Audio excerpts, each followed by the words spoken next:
Sherlock হোমসের টেলিগ্রামটা এলো সকালবেলা।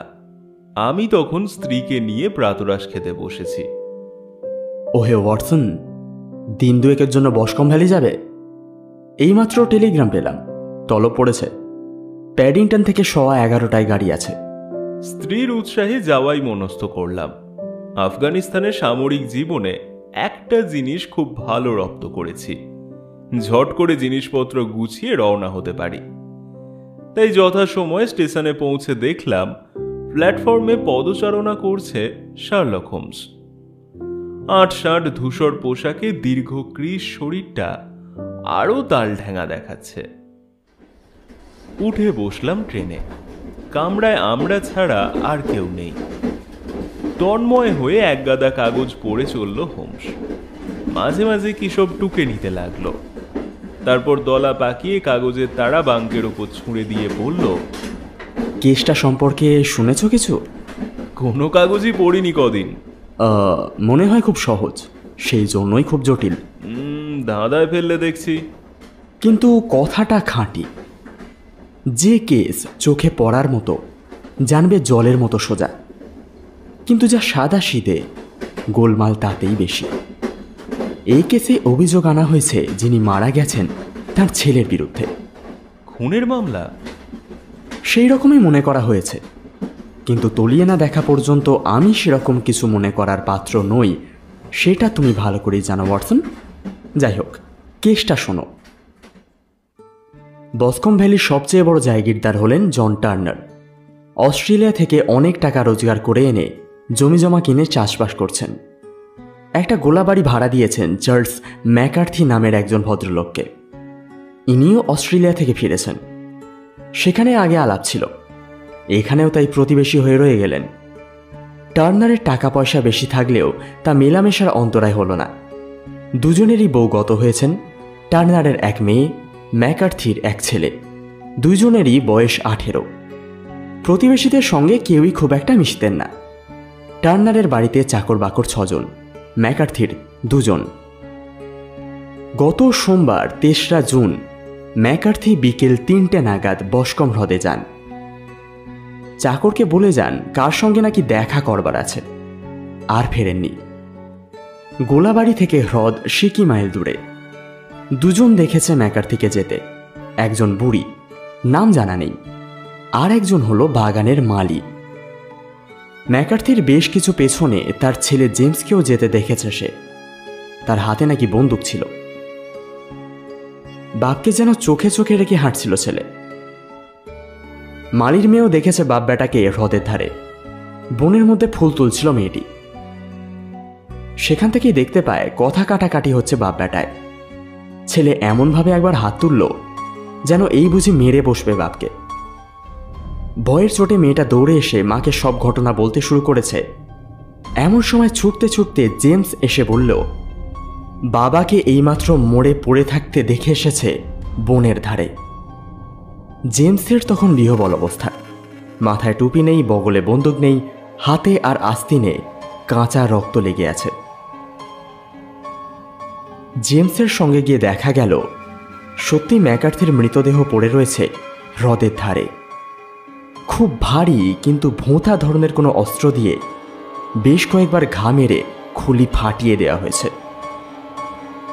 ঠিক যেন ছেলের বন্দুকের কুঁদর মার। বন্দুকটাও পাওয়া গেল একটু তফাতে, ঘাসের উপর। ছেলেকে গ্রেপ্তার করে ম্যাজিস্ট্রেটের কাছে নিয়ে যাওয়া হয়েছে। সব শুনে আমি বললাম, এই অবস্থায় তো জেমসকেই দোষী বলতে হয়। সেভাবে দেখতে গেলে হয়তো অবিচারই করা হবে। জেমস দোষী হতে পারে, আবার নাও হতে পারে। শুধু পরিস্থিতি দেখলে হবে না, অন্য দৃষ্টিকোণ থেকেও দেখতে হবে। টার্নারের মেয়ে স্কটল্যান্ড ইয়ার্ডের লেস্ট্রেটকে দিয়ে তদন্ত করাচ্ছে। তারই নির্বন্ধে আমার এখন ছুটতে হচ্ছে ঘন্টায় 50 মাইল বেগে। কিন্তু হালে পানি পেলে হয়। শেষ পর্যন্ত তোমাকে সুনাম খোয়াতে হবে মনে হচ্ছে। কেস তো জলের মতো পরিষ্কার। পরিষ্কার ব্যাপারেই অনেক কিছু চোখের বাইরে থেকে যায় ওয়াটসন। লেস্ট্রেট যা দেখেনি আমার চোখে তা পড়তে পারে। যেমন ধর না কেন, তোমার শোবার ঘরের জানলাটা যে ডান দিকে, এ জিনিস হয়তো লেস্ট্রেডের চোখ এড়িয়ে যাবে, কিন্তু আমার চোখ এড়ায়নি। সত্যিই অবাক হলাম। কিন্তু তুমি জানলে কি করে? তোমার নারী নক্ষত্র জানি যে আমি। মিলিটারিতে থাকার ফলে পরিষ্কার থাকা তোমার অভ্যাসে দাঁড়িয়ে গেছে। রোজ দাড়ি কামাও, এইসব মাসে রোদ্দুরে দাঁড়িয়ে কামাও, কিন্তু দেখছি তোমার দাড়ি তেমন কামানো হয়নি। তার মানে কি এই নয় যে যে জানলায় দাঁড়াও সেখানে সকালে রোদ থাকে না? কি তাই না? খুঁটিয়ে দেখলে এমন অনেক কিছুই আবিষ্কার করা যায়। এই কেসেও সেই সুযোগ আছে বলেই আমার বিশ্বাস। কিরকম? ছেলেটাকে গ্রেপ্তার করা হয়েছে গোলাবাড়ি ফিরে আসার পর, অকুস্থলে নয়। তখন সে বলেছিল সে নাকি জানতো যে তাকে গ্রেপ্তার হতে হবে। তার মানেই তো খুনের অপরাধ স্বীকার করে নেওয়া হলো। কিন্তু তারপরেই বলেছে খুন সে করেনি। কিন্তু তাতে সন্দেহ যায় না, বরং বাড়ে। মোটেই না, সন্দেহ একেবারে চলে যায়। গ্রেপ্তারের সময় মেজাজ দেখালেই বরং সন্দেহ হতো। পাগলকে পাগল বললেই রেগে যায়। কিন্তু বাপের সঙ্গে কথা কাটাকাটির পরেই বাপ খুন হয়েছে, সুতরাং যে কেউ বলবে যে খুনি সেই, এই সোজা কথাটা যে সোজাভাবে বলতে পারে, বুঝতে হবে তার মনে পাপ নেই। কিন্তু ফাঁসি কি আটকানো যায়? এর চেয়ে কম সন্দেহের জেরে অনেকে ফাঁসি কাটে উঠেছে। অন্যায় সন্দেহেও অনেকে ফাঁসিতে ঝুলেছে ওয়াটসন। ছেলেটি কি বলে এই কাগজটা পড়লেই বুঝবে। জেমস ম্যাকার্থি গ্রেপ্তার হবার পর বিবৃতি দিয়েছিল। এটা সেই জবানবন্দি। সে বলেছে, 3 দিন পরে বাড়ি ফিরে দেখলাম বাবা বাড়ি নেই। একটু পরে গাড়ির আওয়াজ শুনে দেখলাম বাবা ফিরেছে, কিন্তু গাড়ি থেকে নেমেই হনহন করে ফের বেরিয়ে গেলেন। কোন দিকে গেল ঠিক বুঝতে পারলাম না। বন্দুক নিয়ে আমি বেরোলাম হ্রদের পাড়ে গিয়ে খরগোশ শিকার করব বলে। রাস্তায় মালির সঙ্গে দেখা হলো। আমি বাবার পেছনে পেছনে চলেছিলাম, সেই বলেছে কথাটা ঠিক নয়। আমি জানতামই না যে বাবা আমার সামনে সামনে রয়েছেন। হ্রদের কাছাকাছি গিয়ে একটা কু ডাক শুনলাম। এভাবে বাবা আমাকে ডাকে, আমিও বাবাকে ডাকি। তাই হনহন করে এগিয়ে গিয়ে দেখি লেকের ধারে বাবা দাঁড়িয়ে আছে। আমাকে দেখে অবাক হলো, রেগে গেল, মারতেও এলো। বাবার মেজাজ খুব উগ্র। আমি তাই কথা না বাড়িয়ে চলে এলাম। কিন্তু কিছু দূর আসতে না আসতেই বিকট চিৎকার শুনলাম পেছনে। দৌড়ে গিয়ে দেখলাম সাংঘাতিক জখম হয়েছে বাবা, মাথা ছাতু হয়ে গেছে বললেই চলে। বন্দুকটা ছুঁড়ে ফেলে দিলাম, বাবাকে জড়িয়ে ধরলাম, আর প্রায় সঙ্গে সঙ্গেই বাবা মারা গেল। কাছেই বাড়িটা মিস্টার টার্নারের। মিনিট কয়েক বসে থাকার পর গেলাম সেখানে, সব বললাম। বাবার শত্রু নেই এটুকু আমি জানি, বন্ধুও তেমন নেই। করোনা তখন জিজ্ঞেস করে, আচ্ছা, প্রাণটা বেরিয়ে যাওয়ার আগে বাবা কিছু বলেছিলেন? ইঁদুর সম্বন্ধে কি যেন বলছিল। মানে কি বুঝলে সেটার? ভুল বকছিল। বাবার সঙ্গে ঝগড়াটা হলো কি নিয়ে বলো দেখি। বলবো না। না না, বলতেই হবে। তার সঙ্গে এই ব্যাপারের কোনো সম্পর্ক নেই। সেটা কোর্ট বুঝবে। জবাব না দিলে তোমার ক্ষতি হবে। হোক।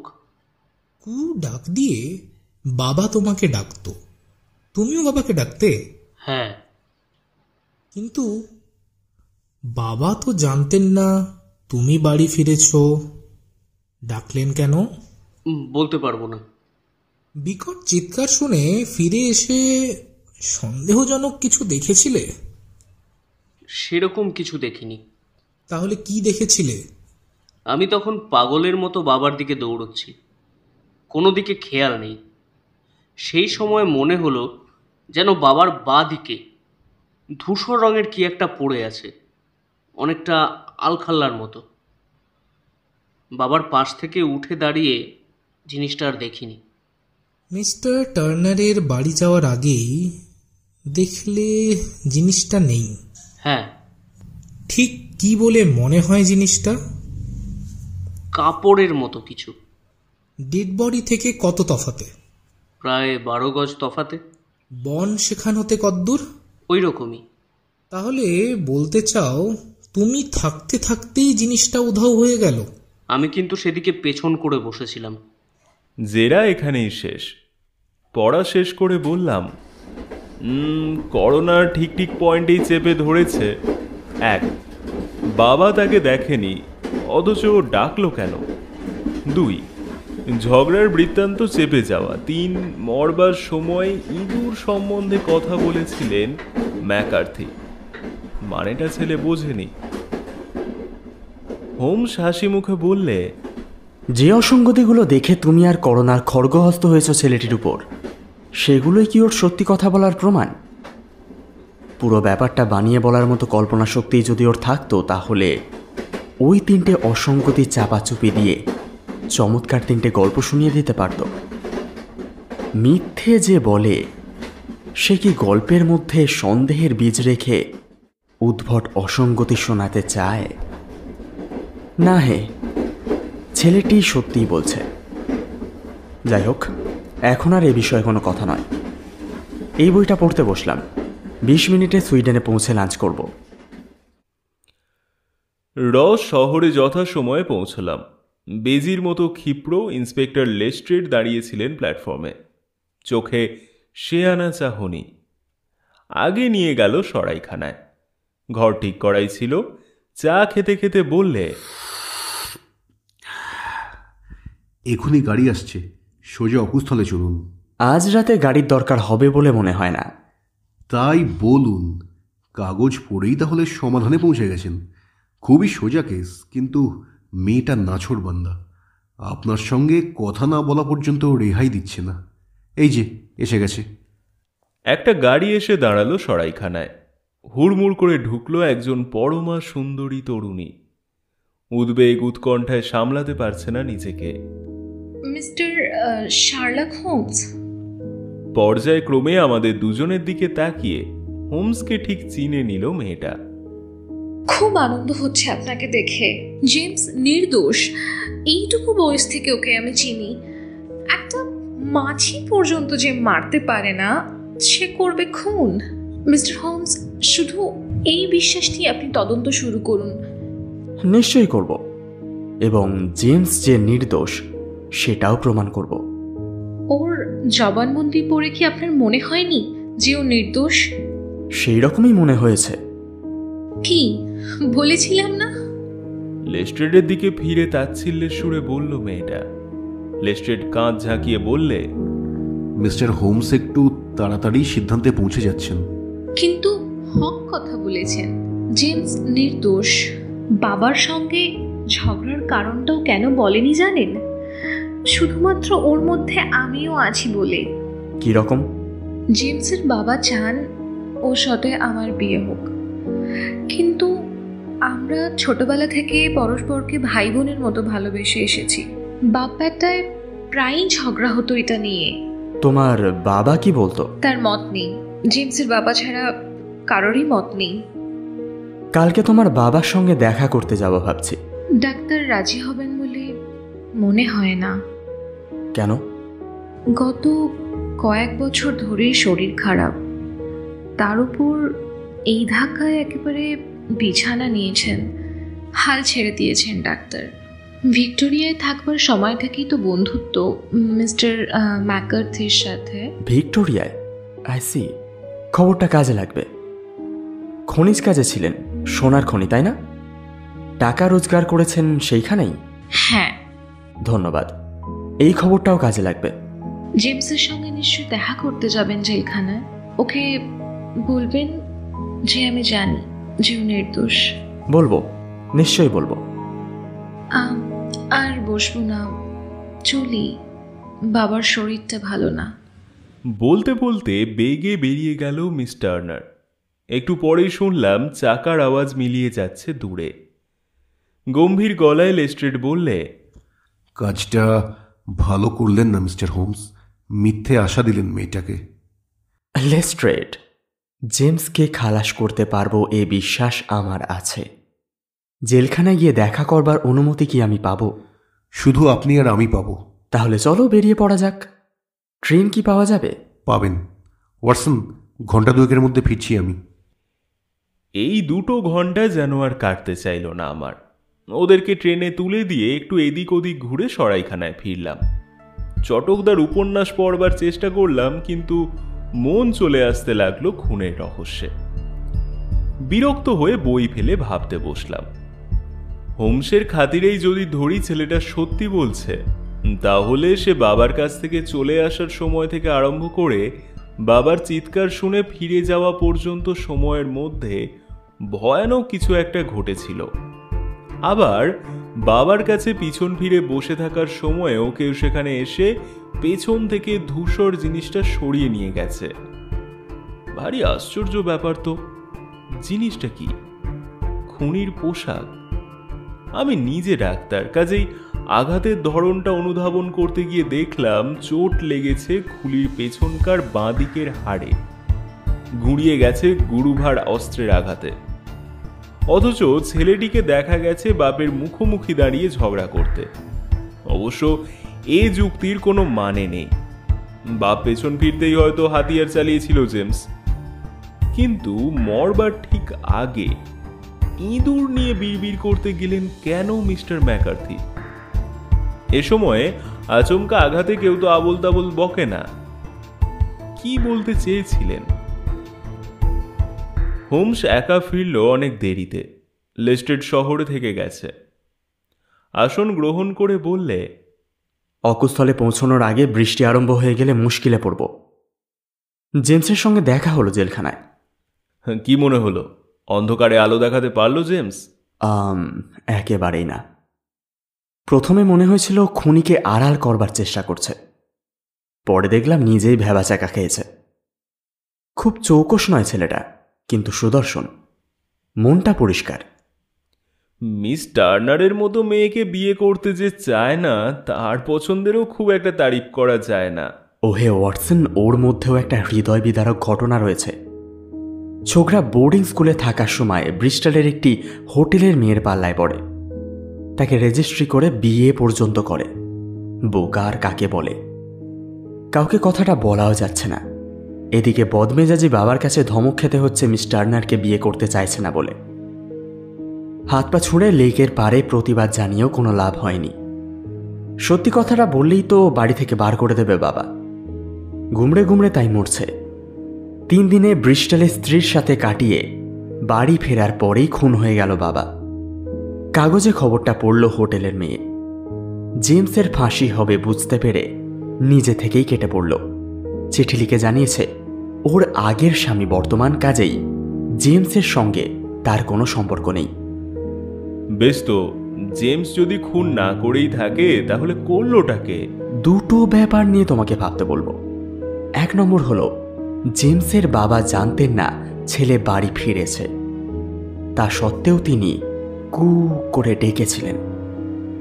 2 নম্বর হলো, লেকের পাড়ে যার সঙ্গে দেখা করতে গিয়েছিলেন সে আর যেই হোক তার ছেলে নয়, কারণ উনি জানতেন যে ছেলে এ তল্লাটাই নেই। আজ আর এ নিয়ে কোনো কথা নয়। সকালবেলা গাড়ি নিয়ে এলো লেস্ট্রেড।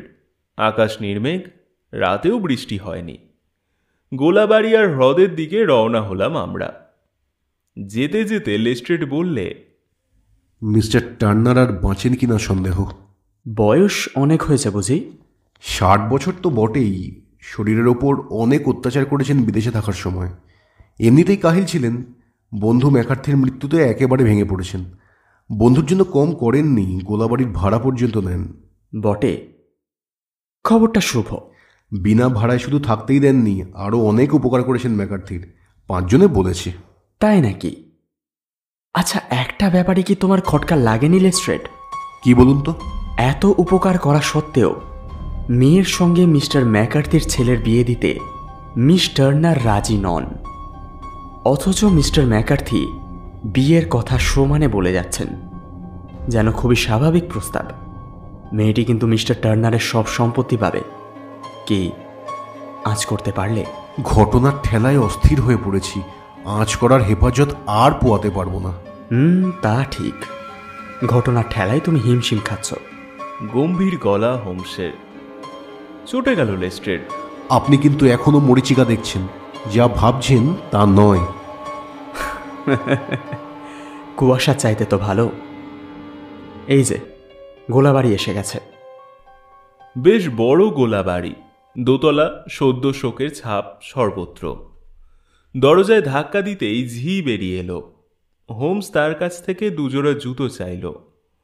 মারা যাওয়ার সময় মিস্টার ম্যাকার্থি যে বুট পরেছিলেন সেইটা, আর তার ছেলের একজোড়া বুট।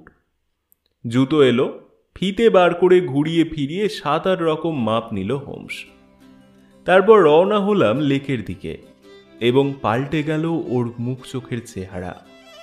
বরাবর দেখেছি এই ধরনের সন্ধানী অভিযানে নামলেই ও যেন শিকারী কুকুরের মতো আত্মনিমগ্ন আর হন্যে হয়ে ওঠে। তখন কারো কথা কানে ঢোকে না, বেশি কথা বলতে গেলে খেঁকিয়ে ওঠে।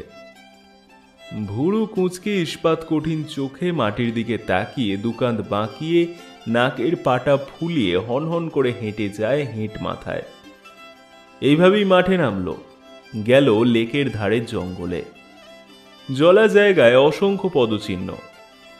হোমসের নজর সব দিকেই, কখনো জোরে যাচ্ছে, কখনো আস্তে।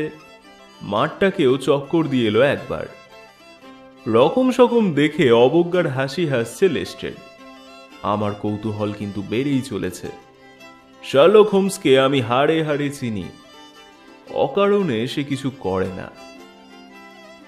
বসকম লেকটাকে একটা বড়সড় দিঘি বললেই চলে।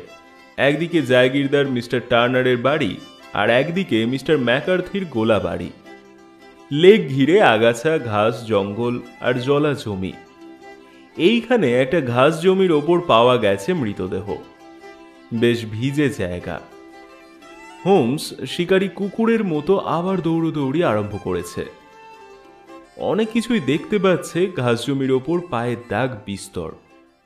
হঠাৎ ফিরল লেস্ট্রেডের দিকে। এখানে কি করতে এসেছিলে? দেখছিলাম হাতিয়ারটা যদি পাওয়া যায়। খুব কাজ করেছ। পায়ের ছাপগুলোর 12টা বাজিয়ে বসে আছো। নিজের পায়ের ছাপেই সব জায়গা ভরিয়ে তুলেছ। উফ, এর চাইতে একপাল মোষ এলেও বুঝি এরকম হতো না। চিনতে পারছো এই জুতোর দাগটা? তোমার জুতো। আর এই যে বনরক্ষক মশাই দলবল নিয়ে কর্তব্য করে গেছেন। এখানে ডেড বডির চারধারে 6 থেকে 8 ফুট পর্যন্ত জায়গায় যত পায়ের ছাপ ছিল মারিয়ে দফা রফা করে গেছেন।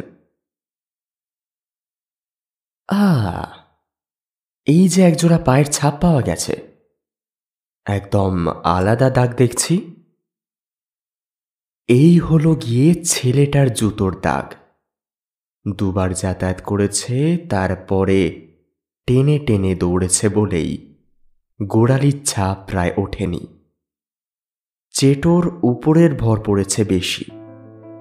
তার মানে ছোকরা খাঁটি কথাই বলেছে। বাপের চিৎকার শুনে দৌড়ে এসেছিল, আর এইখানে পায়চারি করছিলেন মিস্টার ম্যাকার্থি। পাশেই বন্দুকের কুঁদোর দাগ। বাপ বেটায় কথা হচ্ছিল এখানে। আরে আরে, ওইটা আবার কি? বুটের মালিক একবার এলো, আবার গেল, আবার এসেছে দেখছি। ও হ্যাঁ, আলখাল্লাটা কুড়িয়ে নিতে এসেছিল, কিন্তু এলো কোত্থেকে? দেখা যাক। চেনা গন্ধ পেয়ে ব্লাড হাউন্ড যেভাবে নাক নামিয়ে ঊর্ধ্বশ্বাসে দৌড়ায়, হোমসও এবার সেইভাবে মাটি দেখতে দেখতে দৌড়তে লাগলো। পেছনে ছুটলাম আমরা। এসে পৌঁছলাম বনের ধারে। আরও কিছু দূর গেল হোমস। ফের শটান উপুর হয়ে শুয়ে মাটি পরীক্ষা করল আতস কাঁচ দিয়ে। শুকনো পাতা টাতা সরিয়ে ধুলোর মতো খানিকটা বস্তু নিয়ে খামের মধ্যে ভরল। খুশিতে চোখ মুখ বেশ উজ্জ্বল হয়ে উঠেছে। আশপাশ আবার দেখল আতস কাচের মধ্যে দিয়ে। এবড়ো খেবড়ো একটা পাথর নিয়ে তন্ময় হয়ে রইল অনেকক্ষণ। শ্যাওলার মধ্যে পড়েছিল পাথরটা। গেল বড় রাস্তা পর্যন্ত। ফিরে এসে সহজ গলায় বললে, ইন্টারেস্টিং মামলা। ডানহাতি বাড়িটা নিশ্চয়ই মিস্টার টার্নারের। তোমরা এগো, আমি আসছি মিস্টার টার্নারের বাড়ির সরকারের সঙ্গে দেখা করে। একটা চিঠি লিখে আসতে হবে। মিনিট 10 পরে হোমস এলো। গাড়ি ছুটল শহরের দিকে। হোমসের হাতে শ্যাওলায় পড়ে থাকা সেই পাথরটা দেখলাম। লেস্টারের হাতে তুলে দিয়ে বললে, এই নাও হত্যার হাতিয়ার। কি করে বুঝবো যে এটা দিয়ে খুন করা হয়েছিল? গায়ে তো কোনো দাগ দেখছি না। না, দাগ নেই, কিন্তু এটা যেখানে পড়েছিল তার তলায় ঘাস ছিল। কোত্থেকে তুলে এনে ফেলা হয়েছে তাও দেখতে পাইনি। যে ধরনের চোট দেখা গেছে খুলিতে, এই পাথর দিয়েই। তা সম্ভব। খুনটা করেছে কে? সে মাথায় বেশ ঢ্যাঙা, ল্যাটা এবং ডান পা টেনে চলে।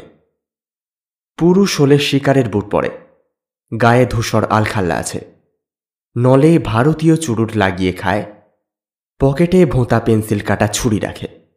আশা করছি এতেই হবে তোমার। হেসে ফেলল লেস্ট্রেড।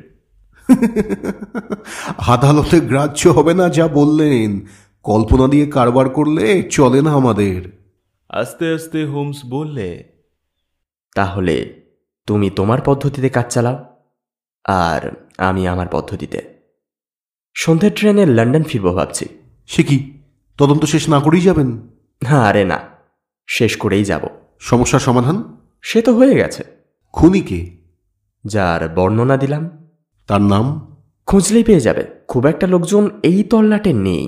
দূর মশায়, খোঁড়া ল্যাটার সন্ধানে টোটো করলে হেসে কুটিপাটি হবে স্কটল্যান্ড ইয়ার্ড। সূত্র দিয়ে গেলাম, আমার কর্তব্য শেষ হলো। এসে গেছে তোমার আস্তানা। নেমে গেল লেস্ট্রেড। আমরা ফিরলাম সরাইখানায়। খেতে বসে বিশেষ কথা বলল না হোমস। মুখ দেখে বুঝলাম দোটানায় পড়েছে। খাওয়া শেষ হলো। চুরুট ধরিয়ে হোমস বললে,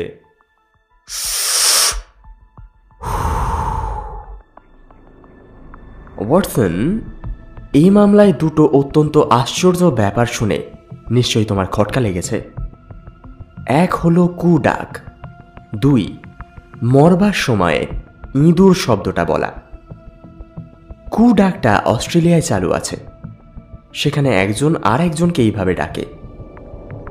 মিস্টার ম্যাকার্থি যাকে ডেকেছিল সেও তাহলে অস্ট্রেলিয়ায় থাকত।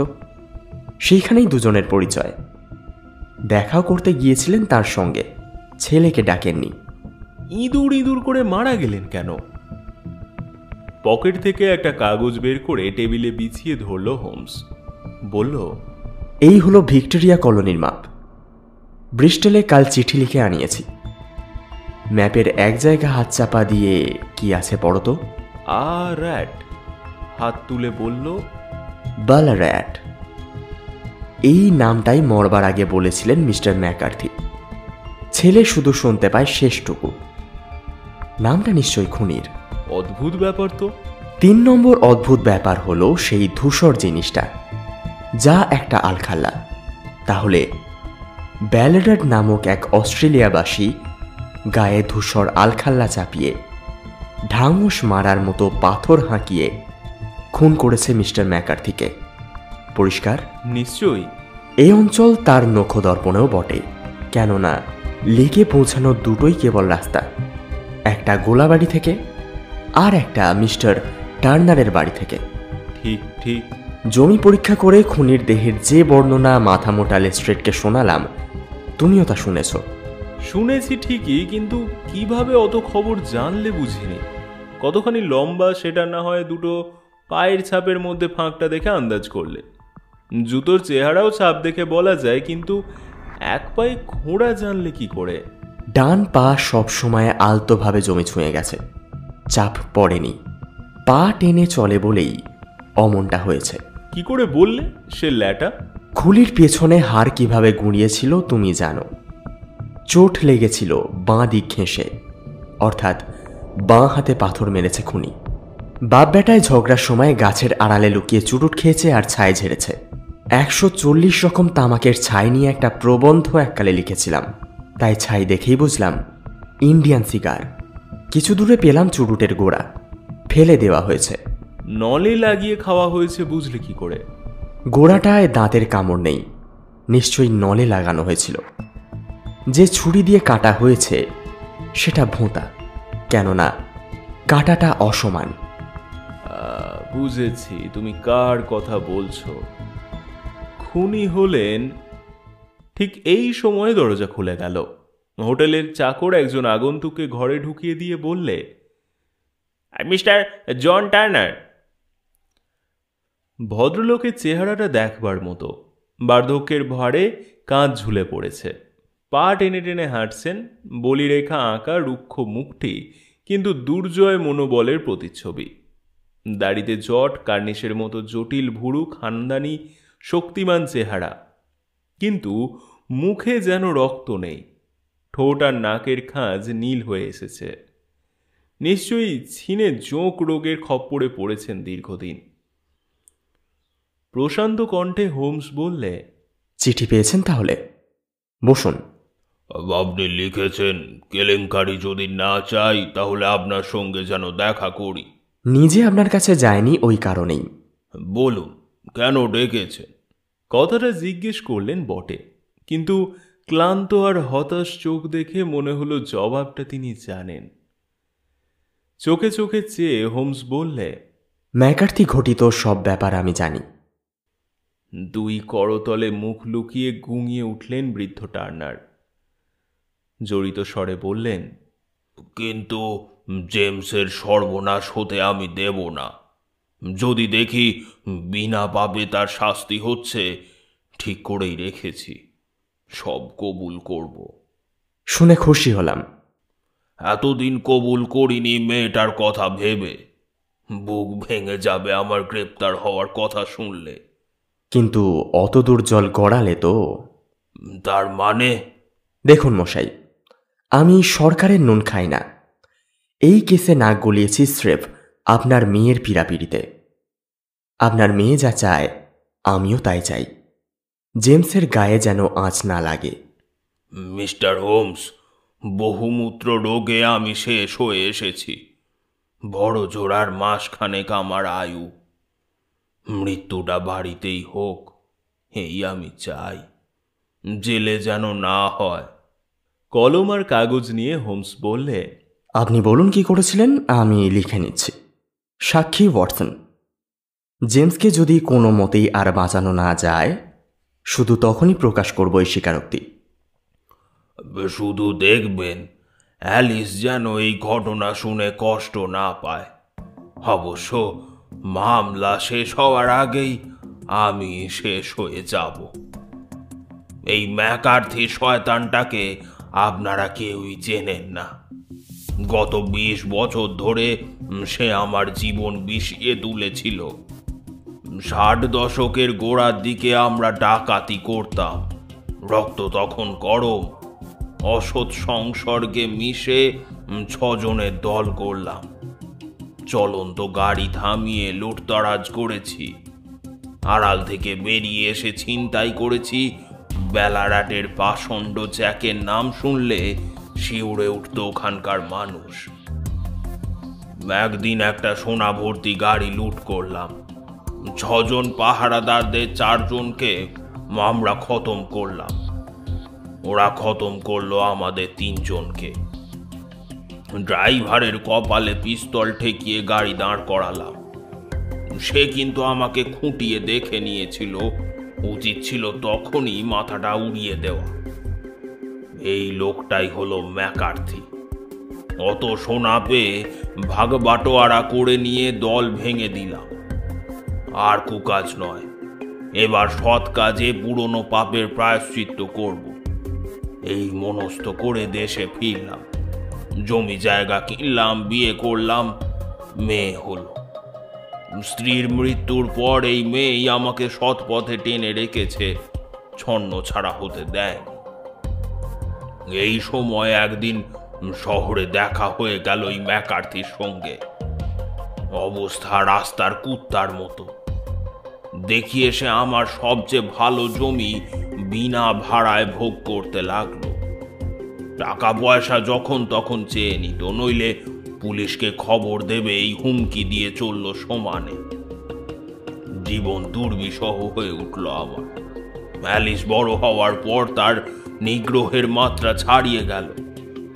অ্যালিস পাছে আমার অতীতের দুষ্কর্ম জেনে ফেলে, এই ভয়ে আমি সিটিয়ে থাকি দেখে একদিন চেয়ে বসলো অ্যালিসকেই। কিন্তু এইবার আমি বেঁকে বসলাম। ওর নোংরা রক্ত আমার রক্তের সঙ্গে মিশবে এ কখনোই হতে পারে না। তাছাড়া ওর উদ্দেশ্য আমার সর্বস্ব গ্রাস করা। আমার আয়ু যে ফুরিয়ে এসেছে সে খবরও জানতো। জেমস ছোকরার ওপর আমার কিন্তু বিতৃষ্ণা নেই, কিন্তু হাজার হলেও শয়তান ম্যাকার্থির ছেলে সে। তাই ঠিক করলাম বোঝাপড়া করা যাক। হ্রদের পাড়ে দেখা করার ব্যবস্থা হল। গিয়ে দেখি ছেলের সঙ্গে তর্ক হচ্ছে ম্যাকার্থি। আড়ালে দাঁড়িয়ে চুরুট খেতে লাগলাম। শুনলাম ছেলেকে বোঝাচ্ছে আমার মেয়েকে বিয়ে করার জন্য। এমন ভাবে খ্যাপাচ্ছে জেমসকে যেন আমার মেয়ে একটা বাজারের মেয়ে। শুনতে শুনতে অন্তরাত্মা পর্যন্ত আমার বিষিয়ে উঠল। মাথার মধ্যে আগুন জ্বলে উঠল। আমার তো দিন ফুরিয়ে এসেছে, কিন্তু এই শয়তান বেঁচে থাকলে যে আমার জীবনে সুখ শান্তি কিছুই থাকবে না। ভাবতে গিয়ে মাথায় রক্ত চড়ে গেল। ঠিক করলাম আর না, ওকে খতমই করব। তাই ওকে খুন করলাম মাথায় পাথর মেরে। মরণ চিৎকার শুনে জেমস এসে পড়বার আগেই পালিয়ে গেলাম, কিন্তু আবার ফিরে আসতে হলো ফেলে যাওয়া আলখাল্লাটা নিয়ে যাওয়ার জন্য। হোমস সব লিখে নিল, ম্যাকার্থিকে দিয়ে সই করিয়ে নিল। তারপর বললে, আপনার বিচারের আয়োজন করা হচ্ছে ওপরকার বড় আদালতে। এই আদালতে তাই এই স্বীকারোক্তি আমি আর পেশ করব না। কিন্তু যদি দেখি বিনা দোষে জেমসকে সাজা পেতে হচ্ছে, তাহলে তাকে বাঁচানোর শেষ উপায় হিসেবে এই স্বীকারোক্তি আমি কাজে লাগাব। ততদিন এই লেখা আমার কাছেই থাকবে, আপনার মৃত্যুর পরেও থাকবে, কেউ জানতে পারবে না। আদালতে স্বীকারোক্তি পেশ করার আর দরকার হয়নি। অন্যান্য প্রমাণের জেরে জেমসকে খালাস করে আনে হোমস। মিস্টার টার্নার এখন পরলোকে। আশা করি তার মেয়েকে নিয়ে সুখে ঘরকন্যা করছে জেমস। আজও জানে না ওরা কি কুটিল ছায়ায় একদিন অন্ধকার হয়ে এসেছিল তাদের অতীত জীবন।